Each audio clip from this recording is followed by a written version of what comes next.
A paz do Senhor, amados irmãos, queridos professores da nossa Escola Bíblica Dominical e demais pessoas que estão nos assistindo.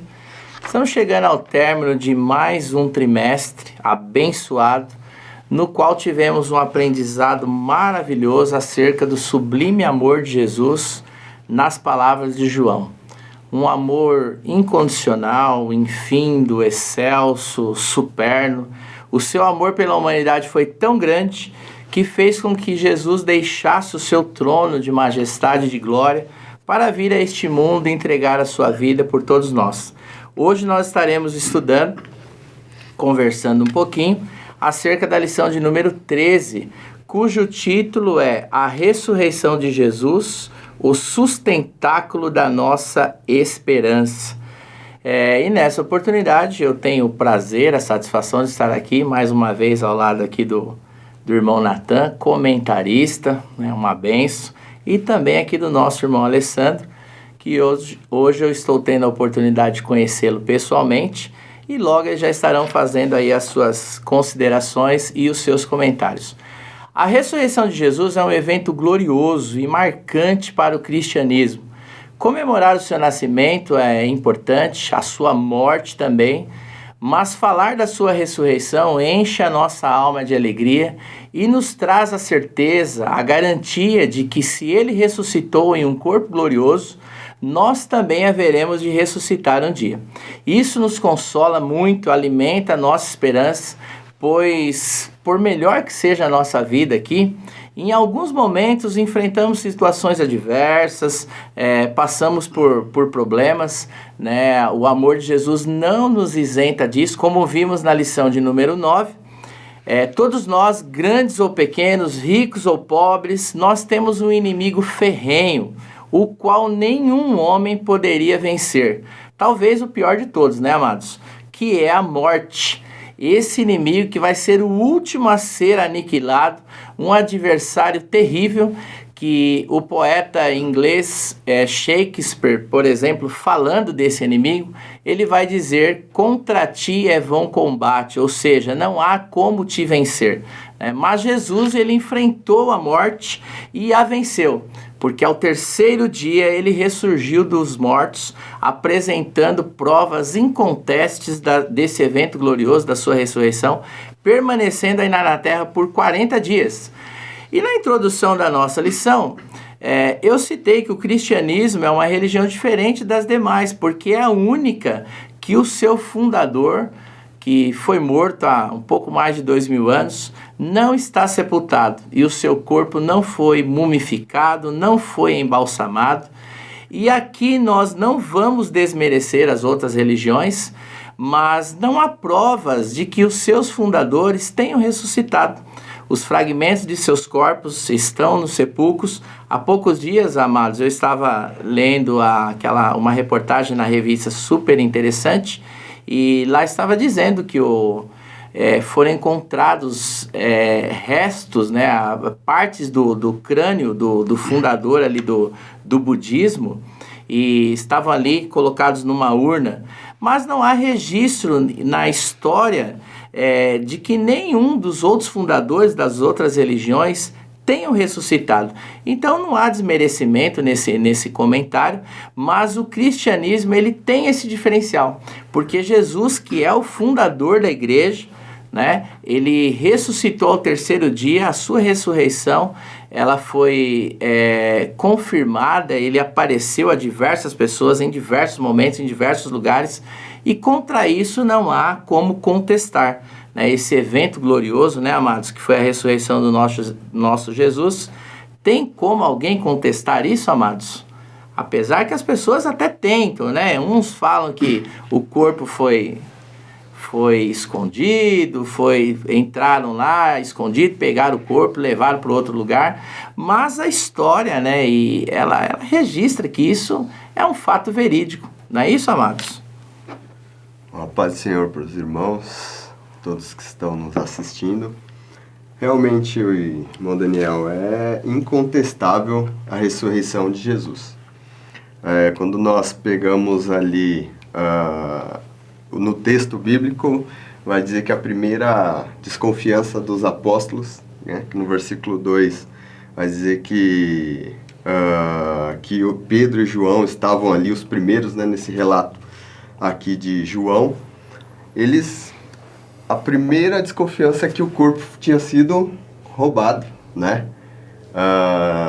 Maria Madalena também chora ali diante do sepulcro, e até, né, na aparição de Jesus, ela confunde Jesus com um jardineiro, e a pergunta dela: para onde você levou o corpo de Jesus? Então essa foi a ideia, porque eles ainda não tinham entendido as escrituras, né? A gente vai ver isso mais para frente. Alguns, né, isso em outros evangelhos também nos mostram que, especialmente os sacerdotes também acusavam ali de terem roubado, de terem escondido, mas a realidade é que Jesus ressuscitou, né? O apóstolo Paulo vai dizer lá em 1 Coríntios 15 que ele foi visto por mais de 500 irmãos, né? E na época que o apóstolo Paulo estava escrevendo a carta aos Coríntios, alguns deles ainda estavam vivos, né? Então, as provas que Jesus ressuscitou, né, que estão também descritas aqui ao longo da lição, são basicamente incontestáveis. Não tem como a gente ir contra esse fato histórico, né? O que a gente não pode deixar de considerar é que por trás essas estratégias de negar esse fato está o adversário da nossa alma, que o intuito dele é trabalhar em prol de que isso, as pessoas não acreditem, isso foi mentira. Então a gente sabe que por trás de todas essas questões aí, a gente tem esse trabalho espiritual que está envolvido aí, não é? Não é isso? Pai, Senhor Jesus, irmãos, é verdade, não tem como. Se nós pegarmos os teólogos liberais, que praticamente não podemos nem chamar de teólogos, porque eles não crêem na inspiração da Bíblia e desacreditam em diversas coisas na Bíblia, eles mesmos não contestam a morte e ressurreição de Jesus, porque é um evento comprovado pela história. E eu separei aqui alguns exemplos básicos, não somente bíblicos, mas que está na nossa cultura, que prova que Jesus realmente existiu, que Jesus realmente ressuscitou e que Jesus realmente vive. Eu trouxe aqui uma citação de Flávio José. Flávio José era um judeu, e depois ele vai alistar ali para a guerra, e eles acabam perdendo e acaba sendo contratado pelo Império Romano. E ele mesmo cita a morte e a ressurreição de Jesus. Ele escreve: nesse mesmo tempo apareceu Jesus, que era um homem sábio, se todavia devemos considerá-lo simplesmente como um homem. Tanto as suas obras eram admiráveis. Ele ensinava os que tinham prazer em ser instruído na verdade, e foi seguido não somente por muitos judeus, mas mesmo por muito gentil. Era o Cristo, o mais ilustre da nossa nação. Acusaram perante Pilatos e fê-lo crucificar. Os que haviam amado durante a vida não abandonaram depois da morte. Ele lhe apareceu ressuscitado e vivo no terceiro dia, como os santos profetas tinham predito, e que faria muitos outros milagres, e que os cristãos que vemos ainda hoje tiraram o seu nome. É interessante que aqui o próprio José, ele também cita Pilatos, e também muitos críticos criticaram, né, se Pilatos realmente tinha existido. Só que eu acho que, salvo engano, no ano de 1969, foi achado lá em Israel alguns artefatos, e dentro desse artefato acharam um anel. E depois, quando traduziram, estava ali comprovado Pilatos, né? Então, que ele realmente existiu. Então, ainda algumas outras provas que nós podemos dar, assim, que está enraizada na nossa cultura, é o próprio Natal, 25 de dezembro, que nós comemoramos o nascimento do nosso Senhor Jesus Cristo, que ao longo da história da igreja era uma data de um Deus pagão, Deus Sol, 25 de dezembro, e foi mudado para o dia suposto. É claro que Jesus não nasceu em 25 de dezembro, mas foi mudado para o dia do nascimento de Jesus Cristo. Nós temos a Páscoa, que nós comemoramos a morte e a ressurreição de Jesus Cristo. O nosso calendário também. Se nós pegar o nosso calendário, é uma prova que Jesus Cristo realmente ressurgiu, porque nós contamos antes e depois de Jesus Cristo, né? Então, acho que isso são alguns argumentos que nós temos, que isso está enraizado na nossa cultura, por assim dizer, que prova que realmente Jesus Cristo, ele veio, ele morreu e ele ressuscitou. Você trouxe aqui, Nathan, ali o fato de Jesus ter sido confundido com o jardineiro, e em alguns outros momentos as aparições dele, que a gente já vai falar um pouquinho aqui no segundo tópico, causou uma surpresa ali nos discípulos, né? Mas será que era para causar toda essa surpresa? Porque é um fato que havia sido anunciado já no passado, né? Então aqui no tópico primeiro foi anunciado nas Escrituras, foi prometida por Jesus, né? Então é que essa questão de fé é um pouco complicado, né? Que a gente vai ver o próprio Tomé que esteve ali, falaram para ele e ele não acreditou. Mas não era para ter deixado margem para dúvidas, né? Vamos dizer assim, ao longo do texto, capítulo 20, né, ali no versículo 9, vai dizer o seguinte, que João, né, que era o discípulo amado ali, no versículo 2, e Pedro também chegam ali no túmulo e olham, né, não veem Jesus, não veem o corpo. E no versículo 9 vai dizer, porque ainda não entendiam as Escrituras. Eles sabiam, mas não entendiam. Quando o apóstolo João escreve sobre ele mesmo que ele ainda não entendia a Escritura, provavelmente ele deve estar se referindo ao Salmo 16, versículo 10, a Isaías 53, né, que é o famoso texto ali cristológico, principalmente do versículo 10 ao 12. E um texto bastante interessante que é de Oséias 6:2, onde diz que o Santo de Deus iria ficar 3 dias, iria ressuscitar, Cristo iria padecer, mas ressuscitaria. Eu acredito que esse texto, que o próprio João escreveu isso, também como prova de que a ressurreição é real. Por quê? Imagina você chegando ali, por exemplo, João, e ele foi surpreendido por aquele fato. Então, a ressurreição de Cristo não foi algo criado, uma narrativa criada pelos discípulos porque era conveniente para eles. Não, eles também foram pegos de surpresa. No caso do Antigo Testamento, que já anunciava que Jesus que o Cristo, né, ia morrer e ressuscitar, eu acredito que os discípulos eles ainda tinham uma expectativa de reino terreno de Cristo. Eles tinham essa expectativa de que Cristo iria reinar, iria entrar em Jerusalém e destronar o Império Romano, destronar as autoridades que impediam Israel de ser a nação de Deus e reinar no lugar. Eu acredito que os discípulos, mesmo Jesus, falando o tempo todo que não era assim, que é necessário que Cristo padecesse, eu acredito que essa ideia permeava vamos dizer assim, o imaginário dos discípulos, né?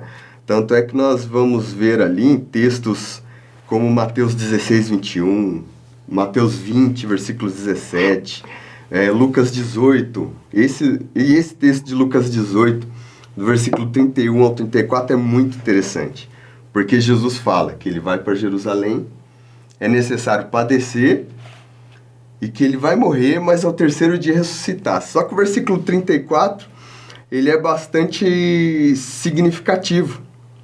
Diz assim, eles, porém, não entenderam nada disso. O significado dessas palavras lhes era encoberto. Eles não sabiam do que Jesus estava falando. E em Lucas 9, do 43 ao 45, o versículo 45 diz a mesma coisa. Que Jesus estava falando, mas o significado das palavras do mestre, eles não entendiam, eles não compreendiam. Aqui a gente não está falando, imagino eu, irmão Daniel, irmão Alessandro, de que os discípulos não estavam entendendo as palavras de Jesus. Eles entendiam, eles ouviam, compreendiam as palavras, mas não entendiam o significado delas. E é interessante que o texto, tanto Lucas 18:34 como Lucas 9:45, parece que essa falta de entendimento dos discípulos é uma ação de fora para dentro. Não é uma ação que surge deles, mas parece que o significado, como o texto disse, lhe fora encoberto.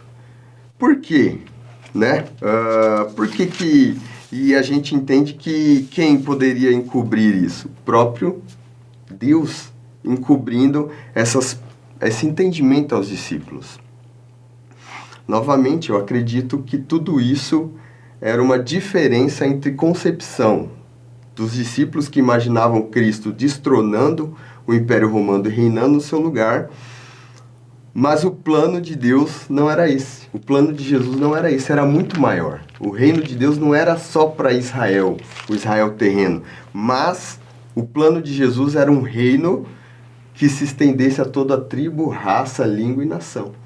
Então, eu acredito que existe essa diferença de propósito e de expectativa de reino. Por isso que o significado da palavra de Jesus, de que ele iria morrer, de que ele iria ressuscitar, naquele momento que ele falou não fazia sentido para os discípulos. Porque eles estavam ali com uma expectativa errada. Mas quando Jesus ressuscita e eles começam a ver o reino de Deus verdadeiramente, aí é aquele... né, parece que quando a gente entende uma coisa e faz um clique na nossa cabeça, a gente, agora eu entendi o que Jesus está falando. Agora eu entendo o reino de Deus. Então, por mais que a Escritura revelasse que Jesus, que o Cristo, iria morrer e ressuscitar, o próprio Jesus falando isso claramente, eu acho que essa narrativa que os discípulos tinham na mente impediam, e também a ação de Deus impediam deles compreender verdadeiramente o propósito de Cristo.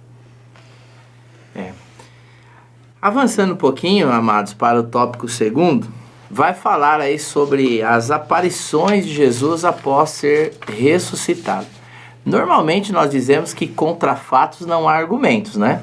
O fato é algo verídico, incontestável, que realmente aconteceu e ele independe de opiniões, né? Fato, não tem como alguém, né, dizer o contrário. Ele é comprovado. A opinião já é diferente. O fato já não deixa dúvidas, ele é real, ele não é subjetivo, ele é objetivo, é concreto. Então Jesus ele fez questão de aparecer em diversos momentos, em diversos locais diferentes, a diversas pessoas. Eu penso que se ele tivesse aparecido, de repente, somente para uma, duas pessoas, não sei, isso aí poderia gerar né? Problema. Mas só eles que viram, né? Então, Jesus fez questão, né, nesse período, após a sua ressurreição, ele fez questão de aparecer em diversos lugares para que não deixasse margem de dúvidas com relação a esse evento. Então, para muitos pode ser até difícil de acreditar, né? Até o Tomé, como nós já citamos aqui, estava o tempo todo ali com Jesus. Quando chegou a notícia para ele, olha, nós vimos o Senhor. Eu não acredito. E isso aí passou para a história, né? Como há quem diga que Tomé é o pai do ceticismo, né? E algumas pessoas, eu sou igual Tomé. Isso aí, ele passou para a história sendo lembrado por essa passagem. E dois fatos que me chamam muita atenção, né, nesse episódio aí da aparição de Jesus ali, primeiramente aos discípulos, sem a presença do Tomé, e depois com a presença do Tomé. Primeiro eu fico imaginando, irmão Alessandro, o susto que os discípulos tomaram, né, quando Jesus aparece no local onde eles estavam, haja vista as portas estarem cerradas, e de repente Jesus aparece de uma forma maravilhosa ali no meio deles. Lá no mar eles já tinham tomado um susto, né? Quando Jesus vinha caminhando, fico imaginando aquele monte de homem lá assustado, né, vendo um fantasma. E eu vou ser sincero, eu não vou fazer críticas a ele, porque eu já não sei os irmãos, mas eu já entrei no mar à noite. E o negócio já é assustador, né? Então, de repente, você vê aquela pessoa vindo ao seu encontro. Eu não vou fazer críticas aos discípulos, não. Mas, nesse momento, eu fico imaginando a surpresa que eles tiveram ali, as portas todas fechadas, eles com medo ali de uma possível perseguição. E, de repente, Jesus aparece ali no meio deles. Tomé não estava presente. E aí é o outro fato que me chama bastante atenção, é o amor e a misericórdia de Jesus por Tomé. Porque ele disse, eu não creio, se não aparecer para mim, né, eu não... E Jesus, ele se mostra, né, misericordioso, e no outro momento, né? Ele reaparece e aí chega para ele e fala, olha, estou aqui, Tomé, quer pôr a mão aqui? Pode vir conferir. Isso aí nos mostra o grande amor de Jesus, as misericórdias dele. E também podemos falar da pesca maravilhosa, né? Que Jesus também aparece ali para os discípulos. Então a gente poderia falar bastante coisa aí acerca das aparições, né? Então o que é importante nós destacarmos é que ele fez questão, né, de provar ali aos seus discípulos, né, que ele havia ressuscitado, né, para que isso não ficasse dúvida. É isso que a gente pode perceber nessas aparições dele após a sua ressurreição. Não é isso, irmão Alessandro? Sim. E primeiro, antes de eu começar a pensar um pouco sobre as aparições de Jesus, como o nosso irmão Daniel já disse, eles viviam no tempo que eles não tinham a revelação completa, né? A revelação era a revelação progressiva, eles só tinham o Antigo Testamento. Então eles tinham a crença judaica, né? E quando nós olhamos para o Antigo Testamento, esse negócio de ressurreição não era muito assim bem claro. Alguém já disse, se você pegar um judeu ou pegar 5 judeus e colocar sobre uma posição, você vai ter 6, 7 posições diferentes sobre ressurreição. Então aí nós vemos a imaturidade deles, de ainda não compreender de que fato era. Então Jesus ele aparece para testificar que ele realmente ressuscitou com o mesmo corpo. Até se nós pegar os saduceus, era um grupo religioso que existia na época de Jesus, eles a maior parte deles pertencia ao Sinédrio, isso nós encontramos em Atos capítulo 5, versículo 17. Eles rejeitavam o Antigo Testamento, eles só aceitavam o Pentateuco. E nós vamos ver nos evangelhos sinóticos, Mateus capítulo 22, versículo 23, Marcos capítulo 12, versículo 18, Lucas capítulo 20, versículo 27, que eles rejeitavam a ressurreição, eles não criam em anjo nem em espíritos, isso está em Atos capítulo 23, versículo 8. E ele dizia que a ressurreição dos mortos, ela não podia ser comprovada por Moisés, pelos escritos de Moisés. O Flávio José, ele vai declarar que a crença deles que o corpo morria juntamente com a alma. Isso está em Antiguidades Judaicas, o livro 18, a página 2760. Os irmãos podem consultar depois. Esse era um pensamento que tinha na época sobre a ressurreição, né? Então talvez por isso que eles ficaram espantados. Como assim? Talvez eles eram influenciados por algum tipo desse pensamento. Outro pensamento errado que também nós podemos descartar é sobre os das testemunhas de Jeová. Os testemunhas de Jeová, eles têm um pensamento errado. Embora eles falem de ressurreição, se nós conversarmos com eles, eles vão falar de ressurreição, mas eles negam a ressurreição corporal de Jesus Cristo. Eles vão falar que Jesus Cristo ressuscitou apenas como um espírito. E diz aos testemunhas de Jeová que o Jeová fez um novo corpo com as mesmas personalidades, com as mesmas aparências físicas, porque na crença deles, no pensamento deles, você ressurgirá com um novo corpo, com a mesma personalidade, mas não a mesma pessoa. Então eles vão falar que quando Jesus ele aparece ali para Tomé, na verdade não era Jesus, na verdade era um outro Jesus. Tanto é que eles vão citar na revista Despertar que o homem Jesus Cristo de Nazaré já não existe mais. Então eles creem que Jesus, Deus, Jeová, né, vai transformar você em outra pessoa. Então eles creem. Esse é outro pensamento errado que nós poderíamos descartar. Mas agora nós vemos alguns pensamentos, algumas aparições de Jesus que foi mesmo para testificar. Inclusive o capítulo 15 de 1 Coríntios, Paulo está fazendo uma defesa ali do Evangelho sobre essa ressurreição de Jesus Cristo, que Jesus Cristo realmente ressuscitou. Ele vai começar lá falando primeiro que Jesus apareceu para Pedro, 1 Coríntios capítulo 15, versículo 5, depois apareceu aos apóstolos, Atos capítulo 1, versículo 3, depois apareceu para mais de 500 irmãos, está em 1 Coríntios capítulo 15, versículo 6. É interessante quando ele vai falar que Jesus apareceu para 500 irmãos ressurreto, ele vai falar a qual muitos ainda vivem. E é interessante nós pensar isso. Por que ele vai falar a qual muitos ainda vivem? Porque provavelmente Paulo vai escrever 20 anos depois do ocorrido, da ressurreição de Jesus, a Epístola aos Coríntios. Então ele estava chamando as pessoas daquela época para irem testificar, confirmar exatamente, com as pessoas que estavam vivas. Então ele estava trazendo uma prova cabal de pessoas que ainda estavam vivas, que realmente tiveram um encontro com Jesus ressuscitado. Então ali Paulo está fazendo um comentário apologético na defesa da fé. E o próprio Paulo era um homem que perseguia o povo de Deus. Era um homem que pensava que estava agradando a Deus. E ele encontrou Jesus Cristo. Isso prova que a ressurreição de Jesus Cristo, quando Cristo ele quis aparecer ressuscitado, ele quis comprovar que ele realmente era o Cristo, o Filho de Deus. É isso que ele se revela lá para Paulo, né? E agora ele muda totalmente a sua mente, se converte ao cristianismo e agora passa a propagar o Cristo e a esse ressuscitado, né? Então acho que a ressurreição de Jesus Cristo, ela traz isso para a gente, para comprovar realmente que ele vive e que ele reina para todos sempre, que ele veio para morrer pelos nossos pecados. O importante destacar aqui é que ele apareceu em um corpo glorioso. Diferente. Então, ele foi reconhecido nesse corpo glorioso, ele foi reconhecido ali pelos discípulos. Inclusive, ele falou para o próprio Tomé, olha, você pode colocar a mão aqui, né? Você quer colocar a mão aqui do lado? Né? Eu estou aqui, né? E também na pesca maravilhosa, quando ele orienta os discípulos ali, ele dá uma ordem, olha, vocês pescaram a noite, vocês jogaram, agora joga desse lado.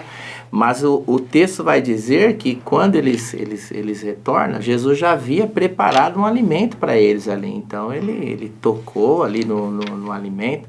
Então isso é importante destacar, até para negar essa questão de que não é um corpo glorioso, é o mesmo corpo que nós um dia nós adquiriremos, né? Então isso é importante a gente destacar aí, né, para os professores, no caso aí, para os seus alunos.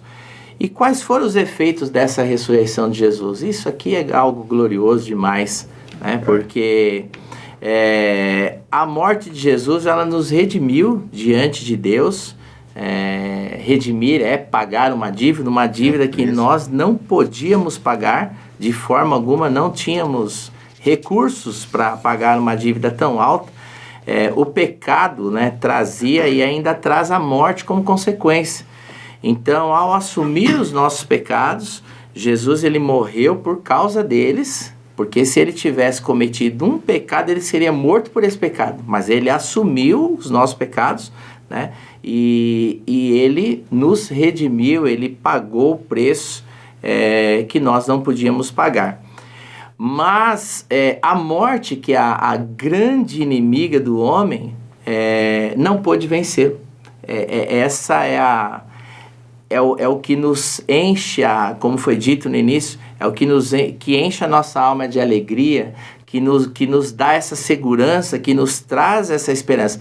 Porque ele morreu, sim, mas a morte, que é uma grande inimiga do homem, ela não foi capaz de impedir que Jesus ressuscitasse. Ele a venceu, ele venceu a morte e ele também venceu o inferno. Ou seja, garantiu que todos nós venceríamos. Ou seja, né, podemos sim sofrer os danos da morte física, estamos sujeitos a isso, né? A gente não está isento disso, não sabemos ao certo dia que isso virá a acontecer.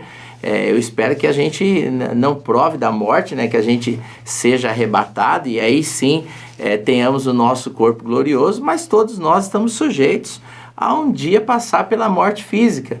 Mas isso não nos preocupa, porque Jesus também passou por ela, mas ele ressuscitou, ele venceu a morte, né? E isso que nos traz garantia de que nós ressuscitaremos assim como ele. E que também nós não iremos ficar no inferno, porque Paulo, escrevendo aos Coríntios, ele faz essa pergunta, a morte, o inferno, ele usa uma linguagem ali, claro que ele falou ali numa linguagem figurada, né? Haja vista que o inferno é um local e não iria responder. Ele faz isso num diálogo ali, numa linguagem figurada, né? O inferno não teria como responder à pergunta de Paulo. Mas lá em 1 Coríntios capítulo 15, versículos 55 e 56, ele vai dizer assim: onde está, ó morte, o teu aguilhão? Onde está, o inferno, a tua vitória? Ou seja, você que antes usava esse aguilhão, essa vara, né, com ponta de ferro, que o aguilhão seria isso, né, no sentido literal, ou seja, um instrumento que causa danos, causa estrago, e a gente sabe o estrago que a morte causa no ser humano, a tristeza que ela traz, as feridas que ela deixa.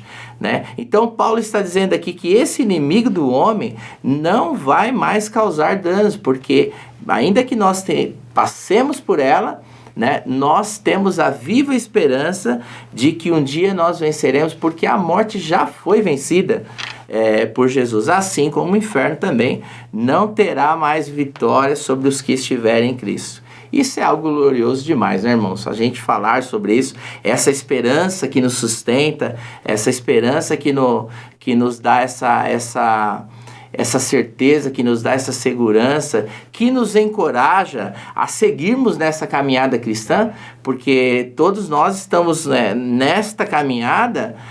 Nós temos uma expectativa, nós temos um desejo. Todo mundo que está pelejando por alguma coisa está pensando numa conquista, num prêmio. E nós, enquanto cristãos, nós estamos caminhando para que um dia nós desfrutemos dessa esperança. Então, por mais que a gente tenha uma vida agradável aqui na terra, né, que a gente desfrute aí de alegrias, mas a gente sabe que existem os momentos de sofrimento, de tristeza, né?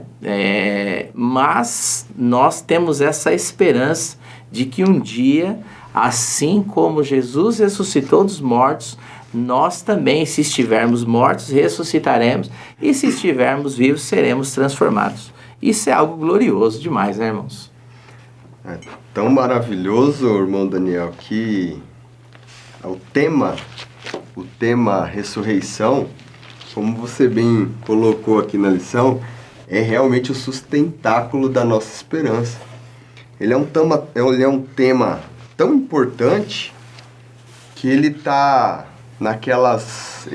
faz parte, o tema da ressurreição faz parte daquelas doutrinas inegociáveis, aquelas doutrinas que a gente não pode negar. Porque existem doutrinas, né, que a gente pode discutir, né? Jesus vem de que jeito? Vem assim, vem assado? O importante é que ele vem. A gente pode discutir como ele vem, tranquilamente. A gente pode ter uma série de doutrinas que a gente pode dialogar. Mas as correntes, correntes de pensamento. Isso, tem um grupo perfeito. Que pensa assim, outro grupo pensa assim. Agora, a ressurreição não. Se você nega a ressurreição, você automaticamente deixa de ser cristão. Porque é uma doutrina base da nossa fé.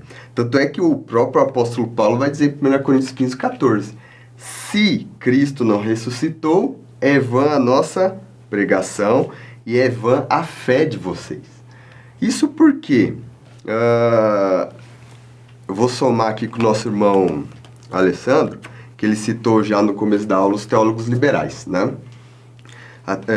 O liberalismo teológico foi uma corrente teológica que, como nosso irmão Alessandro diz, e eu concordo com ele, não pode nem ser chamado de teólogo, né? Que eles tratam a Bíblia não como palavra de Deus, mas como um livro a ser tratado como qualquer outro. Então, eles só acreditam na Bíblia quando a informação bíblica encontra uma prova semelhante ou uma prova fora da Bíblia. Por exemplo, eles creem que Jesus existiu. Por quê? Porque o Flávio Joséfo atesta, porque alguns documentos da antiguidade atestam. Então eles falam, não, então Jesus existiu. Mas alguns teólogos liberais, irmão Alessandro, eles não acreditam na ressurreição. Eles acreditam que a ressurreição não aconteceu e que todo o cristianismo foi baseado na experiência espiritual dos discípulos que pregavam que Jesus tinha ressuscitado dentro deles. Tipo assim, não, Jesus, a ideia de Jesus ressuscitou. Segundo eles, claro, né? Eu não creio nisso. Mas isso é tão grave, irmão Daniel, irmão Alessandro, e essa teologia, ela influenciou muito a igreja da Europa, né? Aqui no Brasil chegou pouco, vamos dizer assim, quase que a gente não tem muito contato com ela. Mas infelizmente na igreja da Europa, essa teologia ela conseguiu influenciar de tal maneira que a igreja europeia foi, não todas obviamente, estamos falando aqui de maneira geral, ela foi relativizando isso que eu acabei de falar, doutrina base da nossa fé. Então, se eu nego a ressurreição de Cristo, eu consequentemente nego a minha também. Conforme Filipenses 3, 20 e 21 vai nos dizer, que nós teremos um corpo semelhante ao de Cristo. Mas se eu prego que Cristo não ressuscitou, então eu também vou ressuscitar. Então o cristianismo deixa de ser a base da nossa vida, o reino de Deus, para ser simplesmente uma espécie de ONG, que prega só bom comportamento, uma boa ética. E o que aconteceu então? Qual foi as consequências desse movimento na Europa? Você vê que na Europa, o berço da Reforma Protestante, berço de diversos avivamentos, como os morávios, avivamento com John Wesley, avivamento com Charles Spurgeon, dentre tantos outros, hoje as igrejas estão fechando as portas lá. As igrejas estão sendo transformadas em shoppings, pistas de skate. A igreja está ficando cada vez menos relevante no cenário europeu. E isso por quê? Porque relativizaram algumas bases da fé cristã. Existem coisas da fé cristã que a gente não pode negociar. Que a gente não pode falar assim, não, vamos conversar. Não. A nossa convicção é, Jesus ressuscitou. E isso é uma verdade absoluta para mim. E qual é o efeito dessa ressurreição? Jesus ressurreto pagou o preço dos meus pecados. É interessante, eu gostaria de voltar um pouquinho aqui no texto, meus irmãos, que no versículo 22 do capítulo 20 de João, olha que interessante. E havendo dito isso, soprou sobre eles e disse, recebei o Espírito Santo. Por que agora? Né? Naquele momento, né? Os discípulos passaram 3 anos com Jesus e agora que eles receberam o Espírito Santo, porque eles só poderiam receber o Espírito Santo dessa forma, como a habitação do Espírito Santo, depois que Jesus tivesse pagado o preço pelos pecados. Então você percebe a ressurreição, a morte e ressurreição, né, o combo aí, né, vamos dizer, morte e ressurreição de Jesus, me proporcionou o quê? O Espírito Santo na minha vida. A habitação do Espírito Santo na minha vida como penhor da minha salvação, ou seja, a própria habitação do Espírito Santo na minha vida já é uma garantia que eu vou ser salvo, porque Cristo me deu o Espírito Santo, porque Cristo possibilitou isso.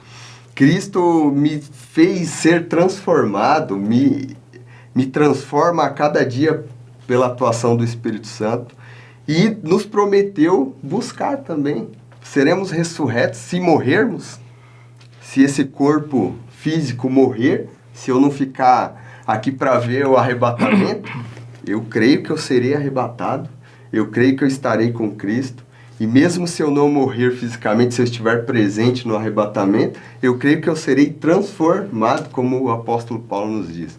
Então, irmãos, a ressurreição é uma base que faz toda a diferença na nossa fé.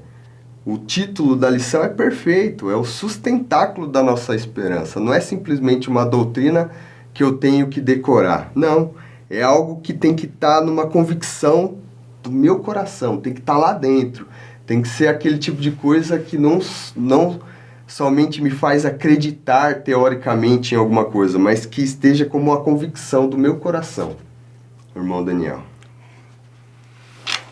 Essa semana eu estive lendo um comentário escrito pelo reverendo Hernandes Dias Lopes e eu achei assim lindo o comentário que ele fez e eu gostaria de citá-lo aqui. Então, abre aspas, as melhores notícias do mundo vieram de um túmulo vazio. Se a morte tivesse triunfado sobre Jesus, estaríamos desprovidos de esperança. A ressurreição de Cristo é o alicerce da nossa esperança, a garantia absoluta de que caminhamos para um glorioso amanhecer e não para um ocaso tenebroso. A morte não tem mais a última palavra, seu aguilhão foi arrancado e porque Cristo vive, podemos crer no amanhã. Fecha aspas. Isso aqui é glorioso demais, porque quando a gente pensa em túmulo, né, que a gente, infelizmente, às vezes que nós temos que ir ao cemitério, Então a gente chega ali, a gente vê pessoas entristecidas, pessoas chorando ali diante de tudo, pela perda de um ente querido, e a gente sabe que tem algumas pessoas que ainda veem a morte de Jesus dessa forma, a morte de... Então, mas para nós, o túmulo de Jesus, eu nunca estive lá, não tive a oportunidade ainda de estar lá, pretendo ir um dia, não sei quando. Mas é um local onde não, eu citei inclusive isso na lição, não há cheiro de morte, não há tristeza. É um local onde traz alegria, traz esperança, porque quando nós olhamos para... eu acredito que quem esteve lá viveu esse sentimento, essa emoção. Quando você olha ali para o túmulo, que você está escrito lá, eu coloquei isso na introdução da lição, que está escrito lá, ele não está aqui, aí nós olhamos para aquilo, nós também não ficaremos lá, né? O nosso corpo, ele vai descer à sepultura, mas um dia ele será restaurado, um dia nós estaremos também num corpo glorioso. Então isso é maravilhoso. A morte, como dito aqui pelo reverendo, ela não tem mais a última palavra, né? E às vezes a gente até ouve, é um ditado que as pessoas usam, né? Olha, só não tem solução para a morte. Tem, nesse caso tem, porque nós sabemos que Jesus, ele venceu a morte, né? Quando as pessoas usam essa expressão, só não tem solução para a morte, é porque ela é o caminho de todos. Por mais que a pessoa tenha uma longevidade, por mais que tenha dinheiro, um dia ele vai ter que enfrentá-lo. Mas no sentido de que a última palavra não é mais dela, a gente tem essa certeza, porque Jesus, ele trouxe isso para nós. Isso é maravilhoso. Eu li, acho que há uns 2 anos atrás, um comentário bíblico expositivo de Philip Irguin, e ele falava que se tirarmos a cruz, acabou o cristianismo. E ele trazia uma reflexão sobre uma obra com mulheres chorando. E tinha uma outra obra com mulheres em volta de uma cruz, adorando, e a cruz estava vazia, né? E ele falava que isso é o cristianismo, a cruz está vazia, Jesus não está lá, Jesus ressuscitou. É como o nosso irmão Natan disse, que se nós tirarmos a ressurreição de Jesus Cristo, acabou. É como se fosse uma pirâmide de lata. Vamos pensar aqui. Tem as principais doutrinas aqui embaixo. E se você puxar uma daqui, derruba todo o resto. Então, nós não podemos fazer isso. E nós vimos o efeito, o irmão Natan também citou, quero pegar um gancho, sobre a negação da ressurreição de Jesus Cristo numa Europa que foi considerada, vamos dizer assim, os lugares onde ocorreram os principais avivamentos. Grandes homens de Deus foram levantados ali. E as consequências de negar a ressurreição de Jesus Cristo. Tanto é que eu estava assistindo semana passada era uma conferência missionária, e ele estava falando que agora um grande desafio não é somente evangelizar a janela das 40. Agora o grande desafio dessa geração é reevangelizar a Europa, né? Porque caiu no ateísmo. Tem crescido muito porque eles não negaram. Porque eles não acreditaram na ressurreição de Jesus Cristo. Mas nós vemos os efeitos da ressurreição de Jesus Cristo, em contrapartida, começando lá pelos princípios da igreja, que nós vemos que muitas pessoas morreram, dando a sua vida pelo Evangelho de Jesus Cristo. E nós podemos pensar, alguém poderia morrer por uma mentira por algum tempo, 1 ou 2 pessoas, mas não tantas pessoas. Tanto é que Tertuliano ele vai escrever que o sangue dos mártires é a semente do Evangelho. Então, isso nós vemos o efeito de pessoas que entregaram literalmente a sua vida pela causa do Evangelho de Jesus Cristo. E nós vemos ainda hoje, quando nós chegamos na igreja, vemos irmãos testemunhar que outrora estavam presos, ou que outrora estavam na vida do crime, ou na vida da prostituição, ou afundaram nas drogas, e que hoje tem uma vida transformada. Isso é efeito da cruz de Cristo.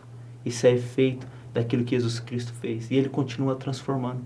Então, isso é maravilhoso de nós pensar e nos estimula ainda a pregar o Evangelho. Porque Jesus Cristo ainda Ele quer salvar muitas e muitas e muitas outras pessoas. E nós somos a Igreja de Jesus e fomos comissionados para isso.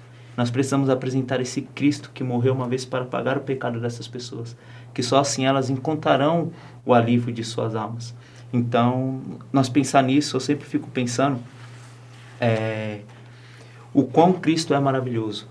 Porque independente do que as pessoas fazem, Ele está de braço estendido esperando para transformar essa vida e fazer dele um servo teu.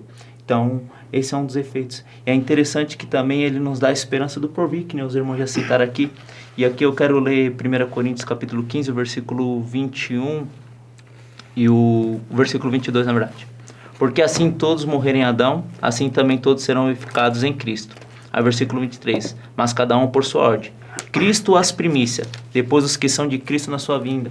Essa palavra, cada um por sua ordem, é aparrei no grego. E a diferença da ressurreição de Jesus Cristo para as outras ressurreições que nós encontramos na Bíblia, nós encontramos 10 ressurreições na Bíblia. Eu acho que é 4 no Antigo Testamento e 6 no Novo Testamento. E é diferente porque aqueles que ressuscitaram, eles ressuscitaram para morrer. E como o irmão Daniel falou, Jesus Cristo ressuscitou com um corpo glorificado para nunca mais morrer. E é isso que nos dá esperança, é isso que Paulo está falando, Cristo as primícias. E essa palavra primícia significa o primeiro fruto da colheita, que nós encontramos lá em Levítico, salvo engano, capítulo 23, versículo 10, que era os primeiros frutos da colheita. E Adam Clarke, ele vai fazer uma análise disso. Ele vai falar, Cristo ressuscitou dos mortos, é a primícia dos que dormem. Sua ressurreição foi demonstrada e a nossa ressurreição a seguir. Assim como os primeiros frutos são prova que haverá uma colheita, assim também a ressurreição de Jesus Cristo é prova que haverá uma ressurreição para nós. Então isso nos assegura que nós um dia ressuscitaremos para nunca mais morrer, livre da presença do pecado, para adorarmos nosso Deus por toda a eternidade. Amém. É um evento glorioso, maravilhoso, que quando a gente começa a falar, a gente enche, como foi dito, enche-nos de alegria, porque é essa esperança que alimenta a nossa caminhada nessa trajetória, neste mundo, passando por situações adversas, mas estando olhando para Cristo, porque sabemos que um dia nós estaremos eternamente com Ele. Amados, quero agradecer a Deus, aos prezados comentaristas, professores que aqui estão e a todos vocês que nos acompanharam até aqui. O nosso desejo é que você, professor, tenha uma aula abençoada, que você utilize o que foi dito aqui, o que foi trazido aqui pelos nossos irmãos e que você consiga passar para os seus alunos a importância desse evento glorioso que é a ressurreição do nosso amado Jesus Cristo. Que Deus abençoe a vida de todos vocês, em nome de Jesus. Amém.